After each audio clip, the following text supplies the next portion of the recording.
the best place to find me is on LinkedIn. That's pretty much the only social media that I have out there right now. So I'm Khaled Ashraf, and the author of the hidden curriculum theory.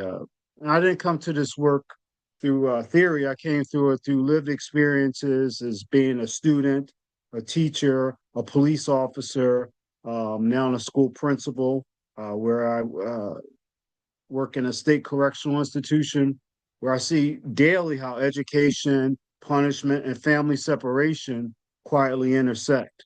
And at some point I started noticing that that patterns didn't show up in policy manuals and people were falling randomly away and they were just responding differently the way that you would expect. So it made me really start to question things and really start to get into this whole thing about what is this hidden curriculum, and that's where we are now.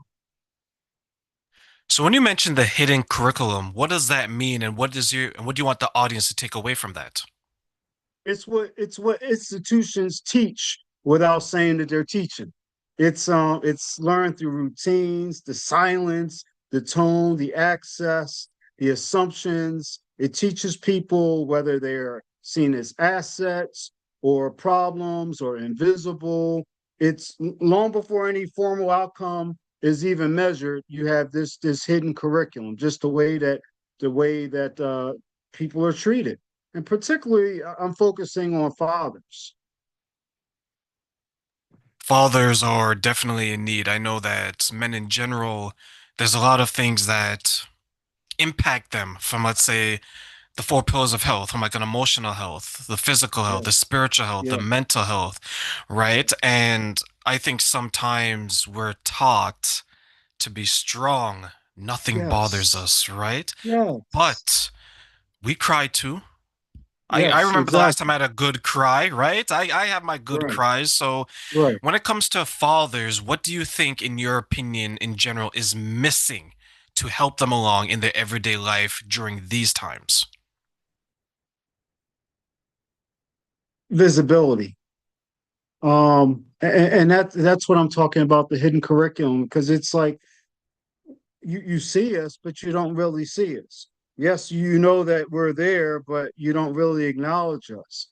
So I think that probably acknowledging, that we exist and acknowledging that we have families, like you just said, like, you remember the last time you had a good cry, but a lot of times we're not even recognized. And if we are recognized, it's not always in the most positive light. So the first thing is to recognize that we exist. Show us that we can be visible and vulnerable in those spaces. Man to man, Yeah. some men will say it's a weakness to cry. Oh, yeah. Some men will say vulnerability, that's something that women do. Yeah. Some people will say asking for help, that's what children do. Yeah. When you hear these things, what would you like to say to the men that think that way and why? I think it comes from learned experiences. And what I see every day, being a principal and working in a state correctional institution, is the trauma that those myths have led to. And until you face those traumas, until you face that and can unpack it, you're going to be with that trauma for quite some time. So it's really important that you just let it go. Understand that you can be vulnerable. There are spaces where you can be, and it's really important to be, because otherwise you're just going to keep carrying that with you through life, and then you're going to pass it on. If you're a father, you're going to be passing that on to your children, and then and then we'll just have this whole generation of people that just feel like men can't be vulnerable. Men have to be this image that's not even true. This image that isn't even true. I like that because I remember growing up, there were some difficulties in my neighborhood, and you would see the men that we thought were cool would end up in jail or dead, Yes. Yes. right? And then we Yes. had a decision to be made. Do we want to be cool? Because, Mm. teenagers, we will always want to be cool, right? We want to hang with the big boys, as it would say. Or Yes. do we want to stand up, which means stand alone, and pursue another path? For the younger generation now who are face to face at that crossroad, they're at that fork in the road and they're saying, do I go left, which would lead Mm. to death or jail, or do I go right, which it's going to be a lonely journey, but Yeah. I know it's a more healthy one. What Yeah. advice would you like to give to them to help them stay the path and stay true and stay on the right? Do what you know is right. That inner voice that you hear inside to tell you to go on that path, do it. Um, it's funny. I have conversations with my students every day when I'm inside the institution, and one of the things I hear so much every day is about the regret that they have. And if they had just learned how to ask questions, if they had learned just to have a little more confidence in their own inner voice, then they might not be in the situation that they were in. Have confidence in yourself, and that's where it starts. Um, and again, going back to what I was saying, children absorb these lessons early, and it's really important when fathers are positioned as outsiders, when kids learn that separation is normal, it shapes their identity, their confidence, and their trust. So until we start to name um, the things like this hidden curriculum that we're talking about, we keep blaming individuals for outcomes and the systems and everything. We got to name it, and we got to tell the young people. We got to tell our fathers to be confident. You mentioned incarceration and you mentioned the work that you do. When it comes to the prison system, what kind of impact that does that have on fathers and families? Oh man, a really big one. Because again, as fathers, um, we're always deferred to as, even if we're not incarcerated, as well, mom can handle it. If you have children, uh, you're always the secondary person. You're the disciplinary. If you're not doing right, I'm going to call your father. If you hurt yourself, I'm gonna call your mom. In school. So we're always, and that's not being incarcerated. Now you add on top of it the trauma of a family that has experienced a loved one that's incarcerated, so they're not directly there, so that when they do return to society, they already have the stigma of being incarcerated. So it really traumatizes the child. It really has a real negative effect on the father himself, who's already got enough baggage to deal with. So it's a real mountain that they have to climb just to become fathers. When I look at the incarceration rate and I see what it does to men and women, and then you see Yeah. what it does to the families, right? And then you see what it does to the children. Yes, That yes, is quite the hurdle to overcome because the numbers will show you that many people who end up in jail, unfortunately, return back to jail.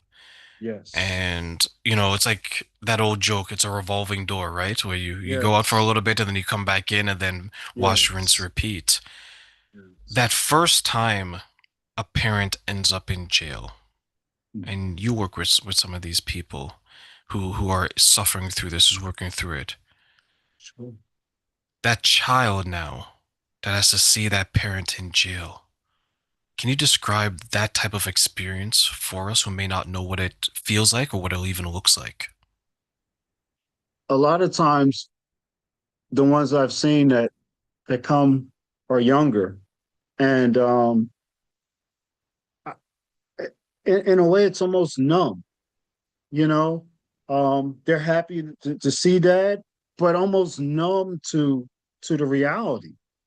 And I'm guessing that that's their protection. That's the way that they're um, dealing with the fact is that dad's not there every day.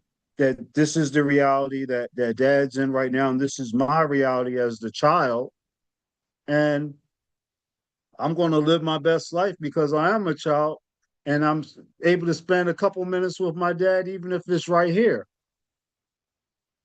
And in some ways, I think that might be the saving grace for a lot of them because they're able to do that.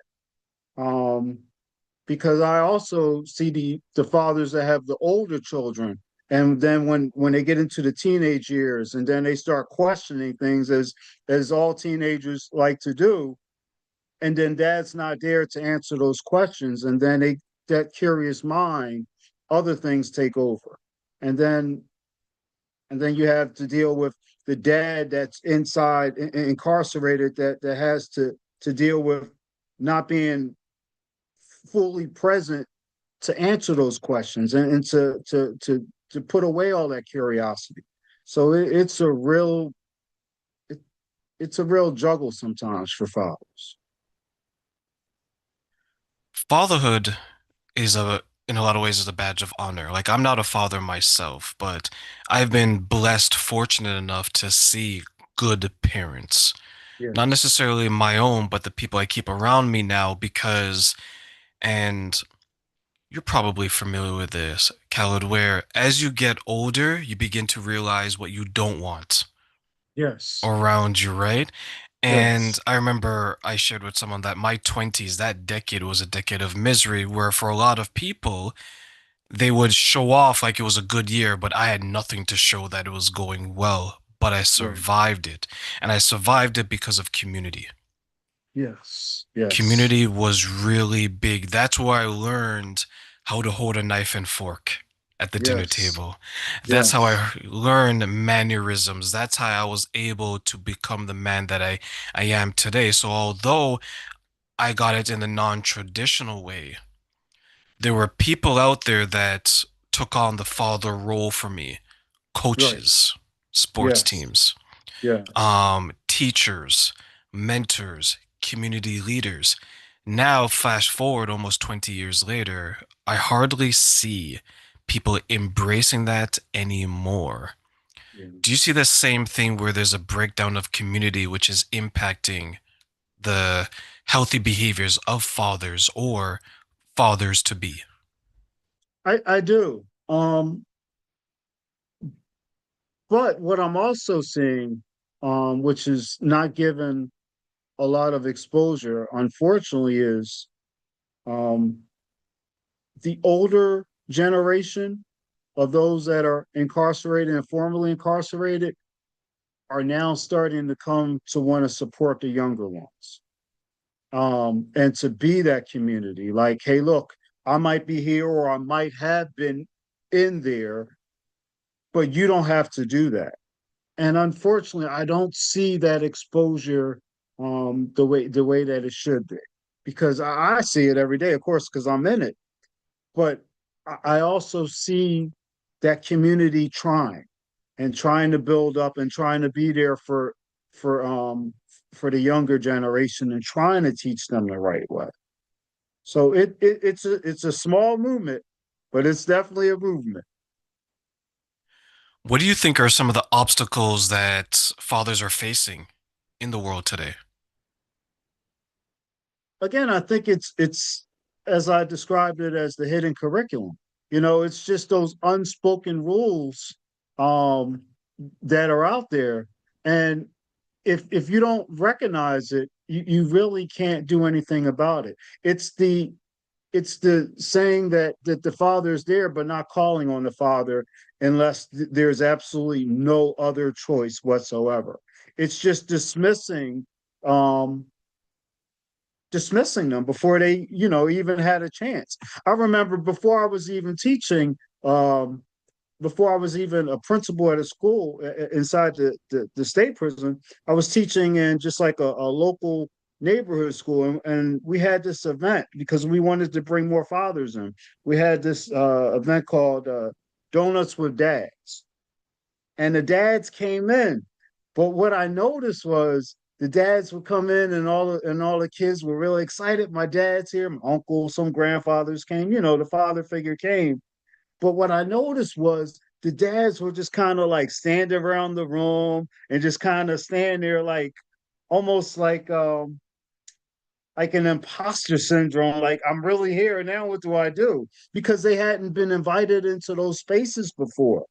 And so then me recognizing it, me being a father and me recognizing it and wanting to make them feel comfortable, I did as best as I could so that it's like, no, you are in the right space, you are invited, you do belong. And then they started to warm up and engage the way that, that they should.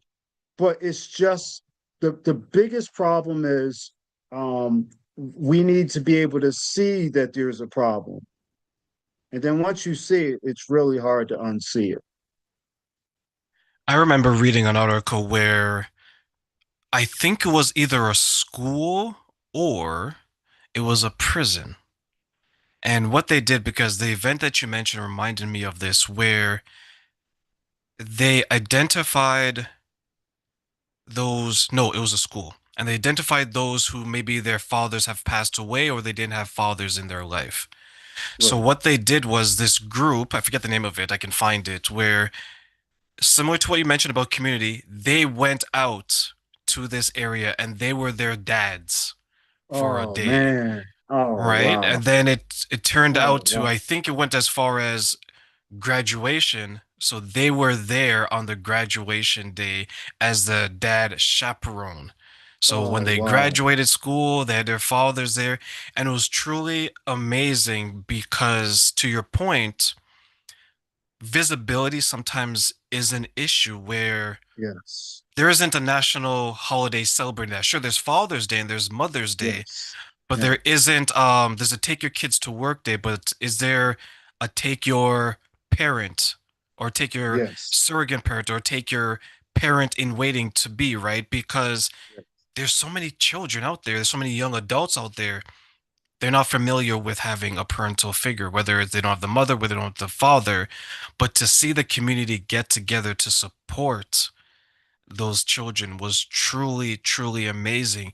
And I share that because I'm a big proponent of community, right? Yes. And you touched on that. So when you say visibility and the work that you've done, how can we, myself, those who want to get more involved, how can we come together and build and assist people like you when it comes to this type of work?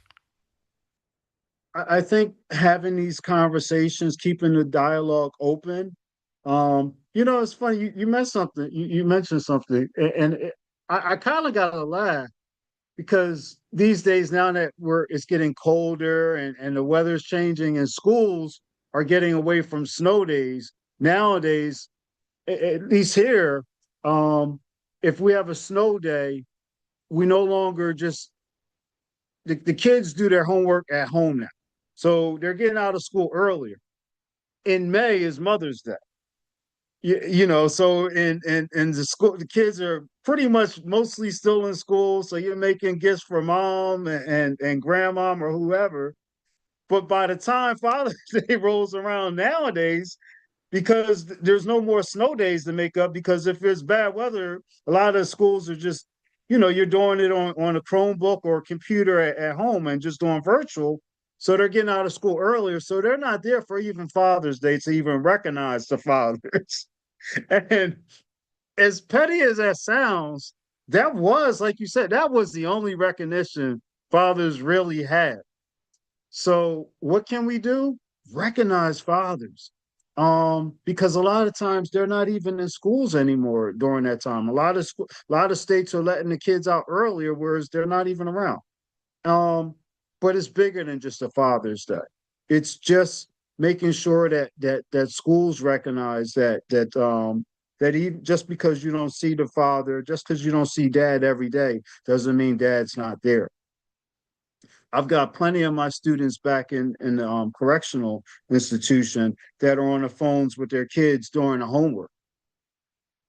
You know, unsung uh, fathers. Um, they're there. They're on those phone calls, talking their children through their homework, talking to them about their behaviors, talking to them about life experiences.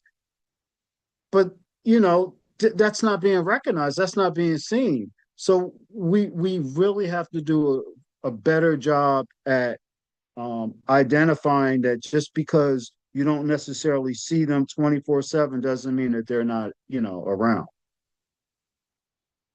The presence of the father is very, very important. And as you mentioned, Very important. they may not be there sorry, they may not be available every day, but they want to be there Yes. every day. When it comes to fatherhood, Khaled, Yes. what are some of the myths or misconceptions that you've seen about fatherhood that you would like to debunk or correct for those watching? Well, like I said, one of the biggest ones is the absent father. What is absent father? What does that mean? And that's probably one of the biggest things when I'm talking about the hidden curriculum. Absent father to a lot of schools is somebody like a deadbeat, someone that you don't see. Just because you don't see them, you think that they're absent.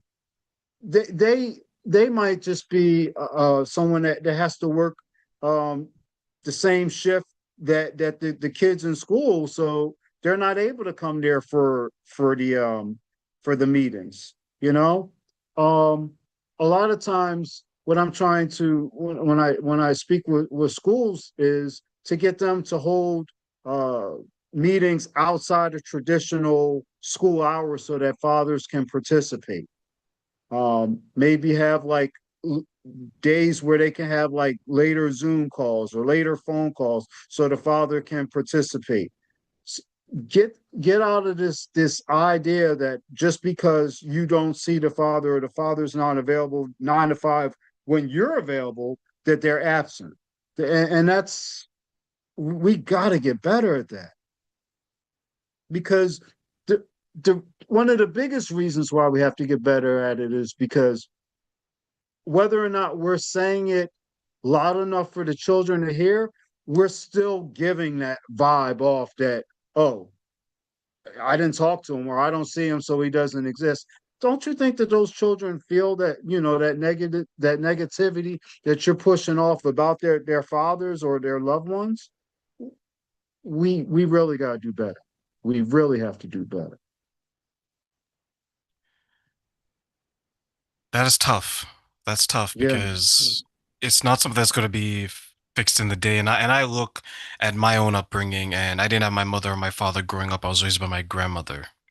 Mhm. My grandmother was my mother. She was my father. She was my everything. Rest in peace to my grandmother. Now, I have a relationship with both of my parents. And I share that because I realize how important it is, not from the perspective of you want to make that connection, but from the perspective of we all want peace Mhm. and try to be as much in harmony as possible.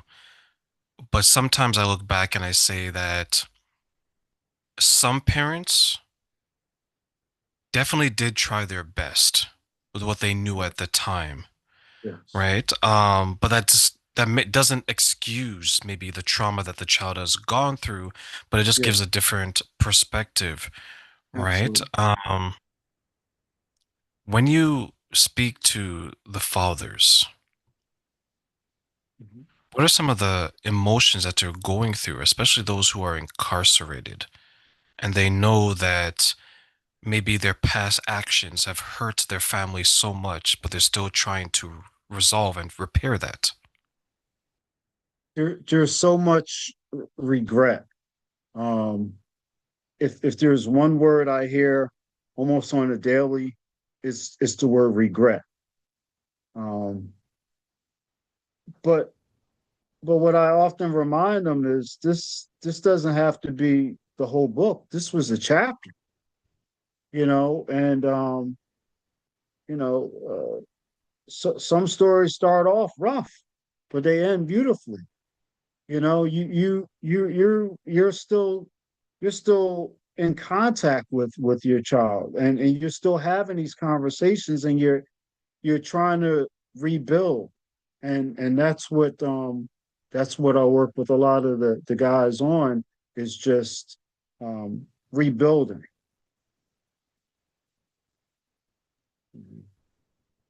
So when it comes to rebuilding, Yeah. what are some of the steps or some of the tips that you walk them through or give them as they're trying to rebuild?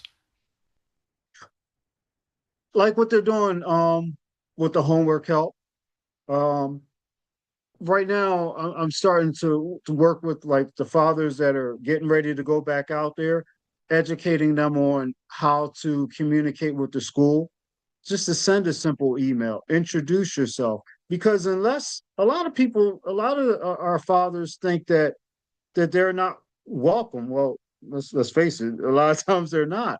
But they feel that unwelcoming is is law, and it's not. So you kind of gotta be a nudge. So I'm teaching them how to be a nudge in a polite way. Send an email introducing yourself, saying, "Well, listen, um, can please CC me on the emails, or please send me a copy of the of my child's report card, just so I can stay, in the loop on what's going on." So I'm having those conversations with the guys that are getting out soon, so that they know how to take an active part, so that the school can see that yes, dad is there. Yes, I can call on dad if there's a problem. And also, if something's going on, like if there's a trip or if there's something, fun, that I can call dad in, so that, that he could take part of that also. So it's just right now, the push for me is helping fathers that are about to re-enter into society, getting them to be prepared to deal with like their children in school and in their lives, really. I know for me, anytime that I'm away from something and I want to come back, there's a sense of, oh my God, I left this person, I left this Yes. situation. What Yes. role does, if it does, what role does guilt play in the fathers who are about to be released and now they're being exposed to the new world, exposed to their family after coming out of prison? It's funny. It plays a big part, but believe it or not, I really don't address it because I I think because we know that it's there, um, and in a way, I kind of let them sit with that because um, it pushes them. I know it's kind of like sour, but it's what drives them, because you can't make up that time. You can't take that chapter back, but you can write a better one. But that better chapter is not going to be better unless you had the chapter that wasn't so good. So I don't take that away from them. I let them sit with that, and I let them have it, because that usually drives for a better chapter. Okay, let me ask you one final question before I let Yeah, you yeah, go, okay? yeah. I want to give you three wishes, and these are three things you can wish that people Oh knew man. about this. What are three things you wish families knew about the fathers coming home after prison and why?